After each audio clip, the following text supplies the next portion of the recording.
Have you ever had a fight with a family member over something stupid? Better yet, have you ever had that fight only to realize it wasn't so stupid after all? That behind that excuse for a fight was a real fight just waiting to be had? That's basically the story of the Pig War. Yes, the Pig War, which happened between the Pork and Beans War and the Fenian War, of course. And yes, those are all real wars. They all took place around the American border of modern-day Canada. The Pork and Beans War was a border dispute in the state of Maine involving Canadian and American lumberjacks feuding over jurisdiction in 1839. The Fenian War was basically a 5-year raid in which the U.S. government armed Irish immigrants to attack Canadian forts as payback for having supported the Confederacy during the Civil War. That ended in 1871. But the Pig War was not really about a pig, just like the Pork and Beans War was not about a side dish. The pig was merely the masthead of the dispute that had been ongoing since 1846. That was Mike Voorhey, former chief of interpretation and historian for the San Juan Islands National Historic Park. He has written multiple books on the war and remains the acknowledged world's expert on the subject. The name of the Pig War, he says, was added by 19th century historians with a flair for headlines. During the time, it was known as the San Juan imbroglio or the San Juan difficulty. You can read about it in the New York Times. You can read about it in the Times of London. It was definitely a world event. Part of what attracted Mike to this story is the fact that it represents the rare case in which the most memorable thing about a war is that it never actually happened. The death of a pig triggered that crisis, and by the time it was over, that pig represented 100% of all the casualties. This story is one of peaceful resolution, where cooler heads prevailed and countless lives were saved. As a veteran, Mike has no illusions over the glories of war. I was a Vietnam vet, and I didn't have a very good time in that war. I don't think much of war as a method of solving anyone's problems. The war in the Ukraine right now is deeply distressing. And so this was an opportunity to work in a national park, to interpret your passion, to talk about the peaceful resolution of a conflict every single day to people that came into the park, not only from around the country, but from around the world, talking about peaceful arbitration as a means of resolving a difference. As with those intense arguments we have with family members over things that are trivial, the Pig War was really about something quite significant that had happened in the past. The United States had declared independence from Britain in 1776 and then fought an 8-year war against its former king. The two countries fought again in the War of 1812 and would spend the next few years trying to figure out who owned what along the new Canadian-American border. After the War of 1812, the border was set between the United States and the British possessions. And it went to the Lake of the Woods in Minnesota. We think of Great Britain today as America's most natural ally, but for the most part of American history, they were our most natural enemy. As you can imagine, the United States and Great Britain did not enjoy terribly great relations in the post-American Revolution period, and anti-English sentiment was rife in the United States in the 19th century. It was really common. That was Cyrus Foreman, who is currently working Mike's old job with the National Park Service in the San Juan Island National Historic Park. See, a lot of people, we've been such great allies with Great Britain throughout the 20th century. People don't realize the tensions that were still at work between Great Britain and the United States in the 1850s. There were still people who had living memory of the British burning our capital in 1814 during the War of 1812. And there were many tensions. There were intrigues over Central America. there were a lot of factors at work. And the fact that the two countries could actually go to the table and work this out diplomatically, to me, was quite an achievement and a story worth telling. But by the 1850s, most of the Canadian-American border was firmly established, and the opportunities for another war between the countries was steadily diminishing. In 1848, they thought that they had pretty much settled the boundary with the Treaty of Oregon.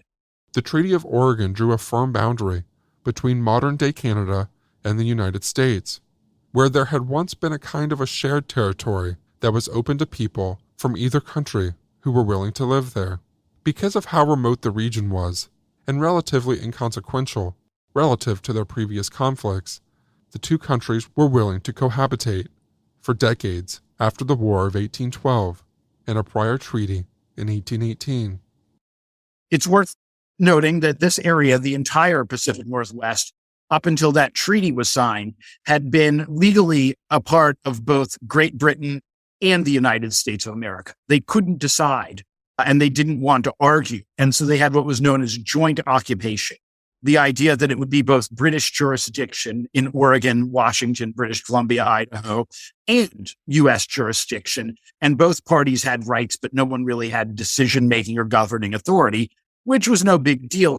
Part of what changed was the election of an American president with an appetite for expansion and for war.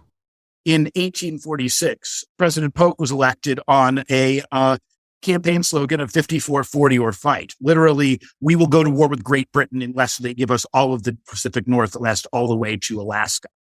Facing a president who had vowed war with Great Britain for the entire Oregon territory, and the same president who had just finished waging war with Mexico in order to seize numerous parts of Mexico, right? All of the states of California, Texas, Nevada, New Mexico, Arizona, parts of Colorado, parts of Wyoming, right? Polk had clearly demonstrated his willingness to engage in violent conquest against other Euro-American empires in order to expand U.S. territory. And so the British tried to make as generous a settlement as possible because they did not want a war with the United States. Originally, everyone thought that the state of Washington, what is now the state of Washington, was going to be a part of Great Britain.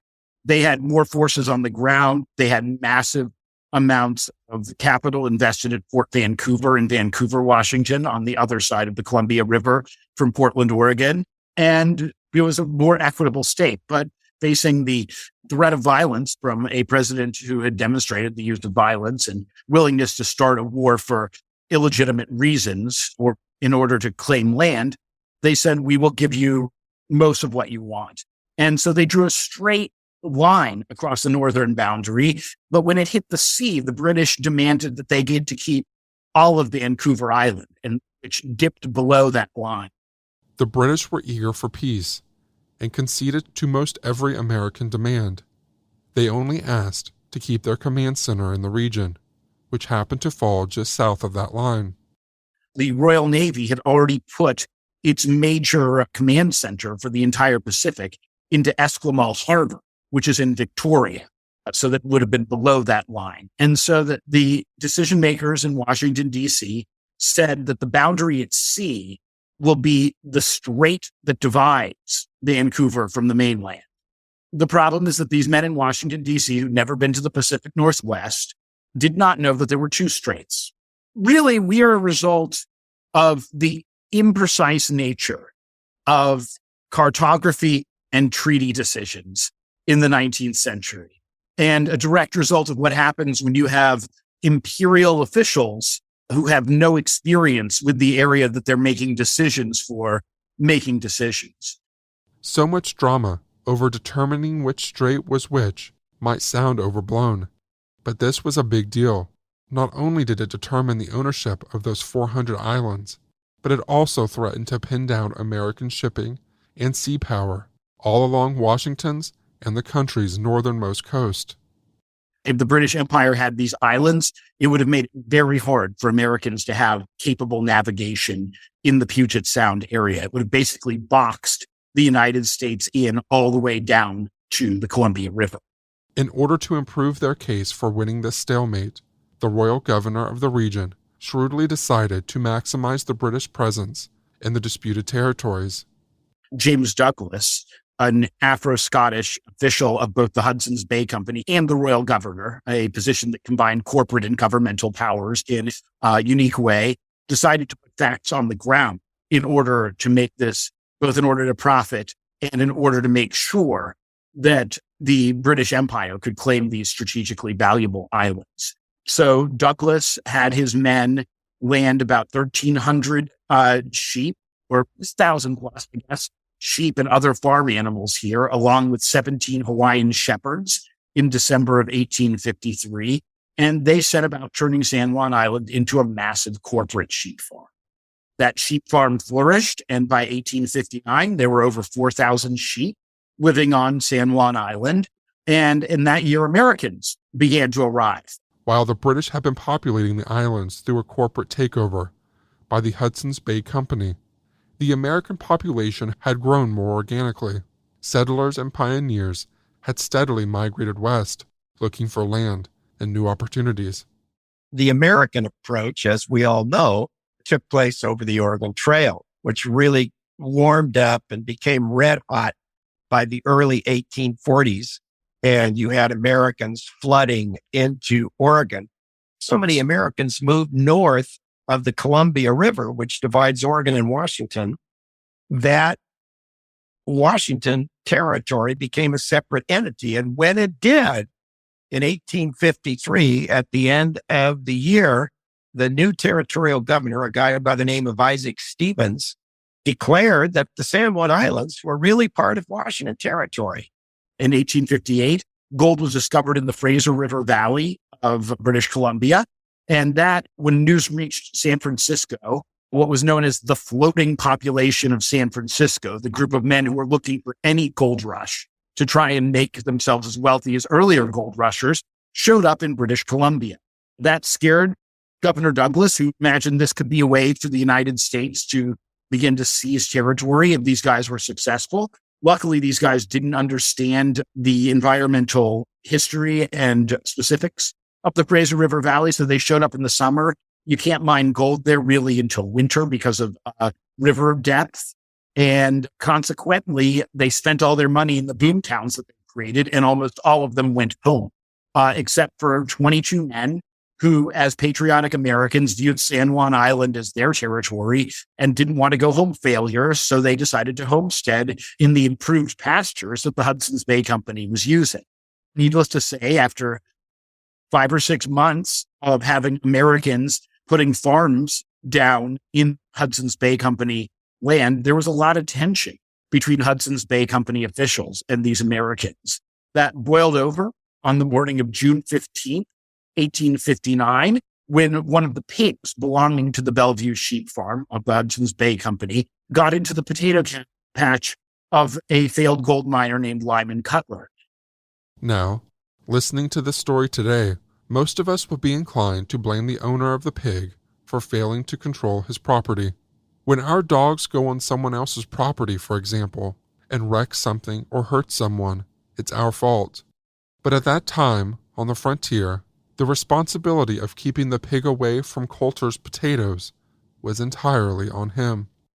Pigs had free range. If the pig was in your potato patch, that meant you failed as a farmer, right? It was your responsibility to keep animals out, not the animal's responsibility to stay out. And so he had incorrectly or poorly fenced his crops.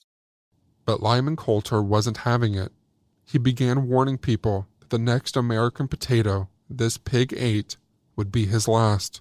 He had warned the chief trader of Bellevue Sheep Farm, a guy named Charles Griffin, that this railback pig that belonged to the company was rooting in his potato patch. Charles Griffin just told the American, "You're nothing but a trespasser." He thought the whole island was their colony or their plantation, that the Americans had no business there. The Americans, of course, saw it differently. And so when the American saw the pig in his potato patch, he lost his temper. He chased the pig out of the garden to the edge of the woods and shot it. And that's when the trouble really started. You didn't kill people's livestock on the frontier. That's a given. That's a given from the Appalachian Mountains all the way west. That's not something you did. You ended up having to pay a price. And that's what happened. But the price in this case was too high. As in so high, it was basically an insult intended to end the possibility of easy reconciliation. Cutler knew he was in the wrong. He went to apologize, but Charles Griffin, the head of the sheep farm, saw this as an opportunity. And he wanted an incident or excuse to be kicking Americans out of his island and reclaiming his entire sheep farm. So when Cutler offered to pay him for the pig, Griffin demanded far more than a pig was worth, about 10 times the price of a pig, which Cutler rightly viewed as an insult. Griffin just says, "Oh, you scruffy little man, that is a valuable animal. It's going to cost you $100. Well, Cutler flamed on. $100 in 1859 funds that's a pretty steep price to pay for a Berkshire boar. And he said, $100, I'm going to pay $100 for a pig that ain't worth 10. And he yelled at Griffin and told him, if any animal, you included, Mr. Griffin, gets in my land, I will shoot them dead, just like I did that pig. Cutler told his neighbor, Paul K. Hubbs, the collector of customs, a job basically that meant annoy the British and try and get them to pay taxes in a place that they regard as their own land. Hubbs went and told the commander of American forces in Bellingham that an American had been attacked on American soil. Ultimately, word made its way up the military ladder and reached the commanding general of the American Armed Forces in Oregon, a man named Brigadier General William S. Harney. Harney had a reputation. He had a pretty nasty background. He was irascible as all get out. And because he had grown up in the orbit of Andrew Jackson, he hated anything British. So there was no British were not going to threaten Lyman Cutler for shooting a pig on his watch. Now, when Mike says Harney had a reputation, he's being kind. William Harney was a terrible, terrible person. A racist, sexist war criminal. Harney was a man who, according to Ohio newspapers in the 1830s, he was described as, quote, an inhuman monster. Harney was a man who, amongst the cruelties that he committed over the course of his life, were the murder of Seminole civilians during the Seminole War and the destruction of Seminole villages. Most famously, one night in, I think it was 1835, he came home drunk to his mansion in St. Louis, probably drunk. The record doesn't say he was drunk, but likely. And he couldn't find his keys.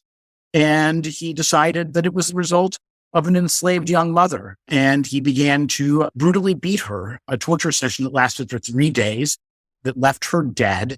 And that was so shocking that the white slaveholders of St. Louis nearly lynched him and burnt his house down. And he had to go AWOL until his military buddies could find him a sympathetic judge and get a change of venue so that he could be acquitted for this murder. He was one of only 2 people to be tried for murdering a slave in the history of St. Louis. He also was responsible for the first major massacre of Lakota people at the Battle of Ash Hollow in Nebraska, where basically a group of Brule Sioux people who'd been in a previous conflict with the United States, he surrounded their village on multiple sides. They came with a white flag and tried to surrender. Harney told them he would not accept their surrender. They had to fight. And he came in and killed at least 150 civilians who were trying to surrender to him. He was court-martialed on 4 different occasions. He would beat his soldiers.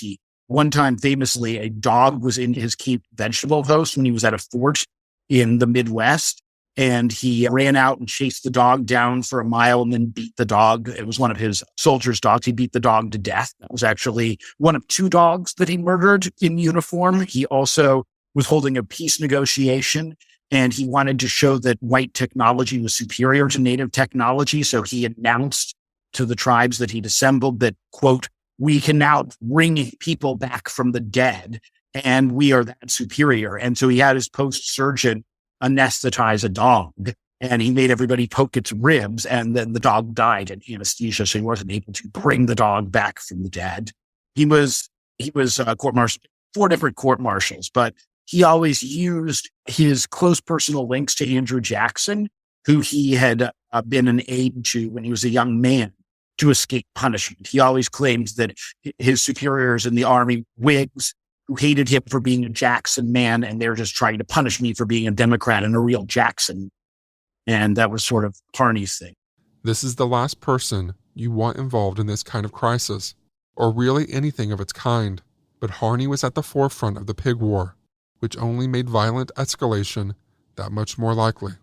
Harney dispatched a company of United States infantry to the island under the command of Captain George Edward Pickett, 1846 West Point graduate, a Virginian, who a few years later would resign his commission in the United States Army, throw in with the Confederacy, and lead his division in the fateful charge on the third day of the Battle of Gettysburg. Pickett's charge, same guy. So Pickett's orders were to come to the island and to ensure that the British did not assume jurisdiction over American citizens. And within a month of the pig's death, you had over 60 American soldiers landing on San Juan Island to begin claiming it and to build forts and protect American soldiers. That same day that Pickett landed, of course, newspapers back across the water in Victoria within view put out headlines announcing that Americans had invaded San Juan Island. And the Royal Navy forces that were actually originally deployed to Vancouver in order to protect British sovereignty from the gold miners ended up confronting American military forces on San Juan Island. And so you had about 2,000 Royal Marines on 3 ships in the harbor. And you had what grew to about 500 American soldiers, a little over 500, building a massive fortification.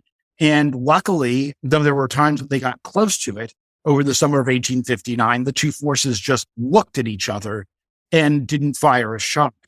Pickett was to put his camp in a secure location, which in those days meant not on the shoreline, where you were subject to being raked by the guns, by the warships, but on high ground. Pickett lands and posts the proclamation that says, this being United States territory, only the laws of the United States of America will apply, and leaves his camp on the beach. The British find out that there's U.S. infantry on the island. They dispatch a warship, HMS Tribune, a 31-gun steam frigate. Royal Navy Captain Geoffrey Phipps Hornby is ordered to remove Pickett from the island, and if that meant using force and starting a war, so be it. Pickett refuses to leave, and yet Hornby chooses not to attack. Hornby knows that if he takes military action against him, that he might prevail in an initial attack, but the American soldiers would run into the woodlands, and then he'd have to root them all out, and very likely a war could ensue. It was not the role of the British Navy to start wars. Their role was to ensure the safety of commerce on the high seas and ensure that Great Britain remained the great world power that she was. Pickett, believing that discretion is the better part of valor, moves his camp about a half a mile over the hill to the opposite shoreline on the Cattle Point Peninsula. You don't have to be an expert in military strategy to be puzzled by Pickett's decision-making. He's simply moving from one vulnerable position to another. Hornby wrote a letter to his wife. He said, this George Pickett, I really don't understand this man at all. First, he puts his camp in an exposed location. Then he moves it to the opposite shoreline. All I need to do is steam around the point, drop anchor, and shelling from there. Well, what he didn't understand, know, was that Pickett graduated dead last in his class at West Point. But even then, with a potentially easy victory at hand, Hornby does not attack. He doesn't want a war, and fortunately for Hornby, his superior backs him up. The admiral, the commander of the Pacific Station of Great Britain, R. Lambert Baines, arrives a few days later, and the governor is angry and storms up to Baines and says, your man who's insubordinate, all this stuff. But Baines understands Hornby's reasoning and backs him up 100% and says, you did the right thing. It's not our job to start a war. We need to consult with the diplomats in Washington and London. We need to let them resolve the problems. We should hold fast, only fire if you're fired upon. And thus it settled into this standoff on Griffin Bay, which is the subtitle of my book. The Americans were reinforced, pickets reinforced, and the command is taken over by Lieutenant Colonel Silas Casey. They unload naval guns from the U.S. gunboat USS Massachusetts, and they start hauling these naval guns up to the top of an eminence, and they start building an earthwork. These naval guns are 32-pounders. They can throw a shell or a solid shot mile to a mile and a half. Hornby's suddenly alarmed. Oh my gosh, what are they doing? We weren't supposed to allow them to erect fortifications. Now they have the advantage of me. They can send a plunging fire. It looks like the Americans are intending to stay no matter what. So Hornby sends a dispatch to Admiral Baines, and he said, should I land the Royal Marines and spike those guns? The Admiral says, you will not. You will stand fast. We will wait to see what the diplomats do. One of the really striking things about 19th century negotiations is just how long it took information to travel each way. Each piece of correspondence in a dispute like this one could take weeks or even months to reach its audience. Well, it took 6 weeks to get word to Washington City. There were 2 ways that you did it. The first way, you could take a steamer down to San Francisco, send a cable up the river to Sacramento and over the Sierras to Carson City, and then put the telegram on the overland stage, which would go across the plains to Fort Leavenworth, Kansas. And then you could send another telegraph from Fort Leavenworth. The other way was to go to the Isthmus of Panama and take the Panama Railroad across the isthmus. It had been completed in 1855. Remember, on the Isthmus of Panama, there'd been a real competition between Vanderbilt and his companies and the Pacific Mail Steamship Line. Pacific Mail Steamship Line had prevailed, and that's the way you did it. You took the rail across Panama, and you took a steamer up to Washington. So messages were sent by 2 methods. The telegram from Fort Leavenworth made it 24 hours ahead of the messenger by ship. And when the 2 nations found out about this, they just said, oh my God. When the British found out, they immediately went to the United States Secretary of State and said, hey, what's going on here? And there was some mistrust, but the Americans said they had no idea that this was going to happen. This was not part of the plan. General Harney is acting on his own. We had nothing to do with his landing the infantry on the island.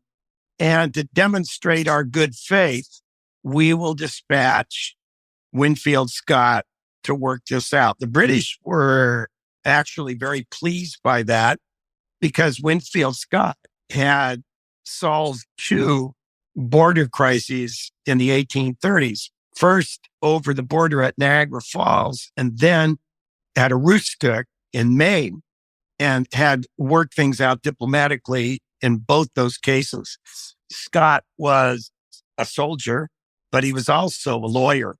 Winfield Scott was a brevet lieutenant general. He had led American forces in the invasion of Mexico during the Mexican-American War. He was 72 years old. He was 6'5", 385 pounds. He had dropsy. He had gout, and he'd fallen off his horse and broken his collarbone. He wasn't a real happy guy. He had to be put in a basket and craned onto the ship. And every time he went from ship to shore, it was the same thing, or ship to ship. So it took him 6 weeks to arrive here, and it was not a real pleasant journey for him. But by the time that he arrived, he found that the 2 sides here, while awaiting a diplomatic solution, had sort of settled in to this sort of bizarre joint occupation already. There were citizens coming over from Victoria, visiting the American camps. The American officers were attending church services on the British ships. It was sort of a pleasant atmosphere. Everyone knew that it could be otherwise, that the worm could turn, so to speak, any time. But when Scott arrived, he found the British very willing to talk. And negotiations opened between himself and Governor Douglas. Scott was diplomatically astute and was highly respected by the British. So the fact that the Americans were sending this elderly and infirm man to the other side of the world to resolve this difficulty was a demonstration of good faith. It only took them a week. And by the end of the week, they had agreed to a stand down. Winfield Scott came and he immediately worked out a solution, which was that we needed an international arbitrator because this was a bad treaty that was written inexactly, and we need somebody who's neutral to negotiate. And in the meantime, the Americans and British should both station forces on the island, and Americans would be in charge of law for American settlers, and the British would be in charge of law for British settlers. That was late 1859. The British deployed in 1860. And of course, the United States quickly descended into civil war. Obviously, during the Civil War, the San Juan Island border dispute was not something that decision makers in Washington, D.C. had any bandwidth to deal with. The soldiers who were here had very poor supplies because they were the last priority of the U.S. Army. And so what ended up happening was we settled into 12 years where this was both Britain and the United States. And both sides had a very active social life together. Many British soldiers ended up staying and becoming homesteaders. Many American soldiers did as well. And 12 years later, they held an arbitration panel in Switzerland, officiated by the Kaiser of the new nation of Germany. Germany had recently defeated France in the Franco-Prussian War, ending the Carnival Empire of Napoleon III. And they were the eminent power, Western power, other than the United States and Great Britain. So they were the obvious choice to arbitrate between the two nations. Bismarck, who ran the country, submitted the question to three adjudicators, German adjudicators, who met for a year in Geneva, Switzerland. The United States and Great Britain submitted arguments and counter arguments to this group. There was one adjudicator who thought it should be the middle channel that runs between San Juan Island, Orcas and Shaw Islands in the archipelago. The Americans said, nope, it's got to be the Haro Strait or the Rosario Strait or we don't play.